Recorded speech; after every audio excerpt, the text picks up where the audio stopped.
Hello বন্ধুরা, হাবুর scholarship নাটকের ৩৩২ নম্বর পর্ব আমরা সবাই দেখে ফেলেছি। গত পর্বের সবচেয়ে বড় চমক ছিল মার্জানের ফিরে আসা এবং হাবুকে নির্দোষ প্রমাণ করা। আজকের ভিডিওতে আমরা ৩৩৩ নম্বর পর্বের একদম সঠিক অগ্রিম আপডেট নিয়ে কথা বলবো। আগামী পর্বে আমরা দেখতে পাব মার্জান তার বাবাকে সাফ জানিয়ে দিয়েছে যে হাবুকে নিয়ে তিনি যে মামলা দিয়েছেন তার সম্পূর্ণ মিথ্যা। মার্জান তার বাবার প্রতি সম্মান হারিয়ে এখন সরাসরি চ্যালেঞ্জ ছুড়ে দিয়েছে। সে তার বাবাকে পুলিশ স্টেশনে নিয়ে যেতে চায় যাতে হাবুর নামে করা সব মিথ্যা অভিযোগ প্রত্যাহার করা হয়। মার্জানের এই কঠোর অবস্থানে তার বাবাকে সত্যিই নতি স্বীকার করবেন, নাকি তার ভাগ্নে সাকিবকে দিয়ে হাবুর বিরুদ্ধে নতুন কোনো বড় ষড়যন্ত্রের জাল বুনবেন? অন্যদিকে গ্রামের মানুষের মনে এখন সবচেয়ে বড় আতঙ্ক হল খুনি মামা। আগামী বৃহস্পতিবার সে জেল থেকে মুক্তি পাচ্ছে।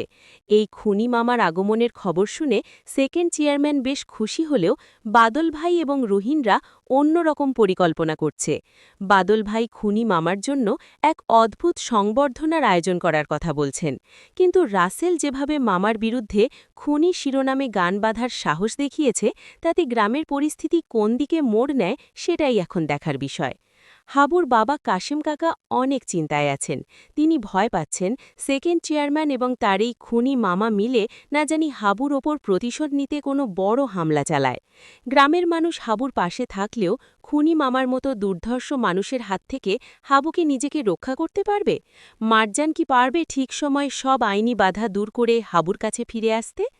হাবুর ভাগ্যে কি শেষ পর্যন্ত ফাঁসি লেখা আছে, নাকি মার্জানের ভালোবাসা তাকে সব বিপদ থেকে মুক্ত করবে? সব কিছুর জবাব মিলবে আগামী ৩৩৩ নম্বর পর্বে। বন্ধুরা, আপনাদের কি মনে হয়, মার্জান কি পারবে তার বাবার জেদ ভেঙে হাবুকে মুক্ত করতে? কমেন্ট করে আপনাদের মতামত আমাদের জানান। আর হাবুর স্কলারশিপ নাটকের প্রতিটি পর্বের সঠিক আপডেট পেতে আমাদের চ্যানেলটি সাবস্ক্রাইব করে পাশেই থাকুন। ধন্যবাদ।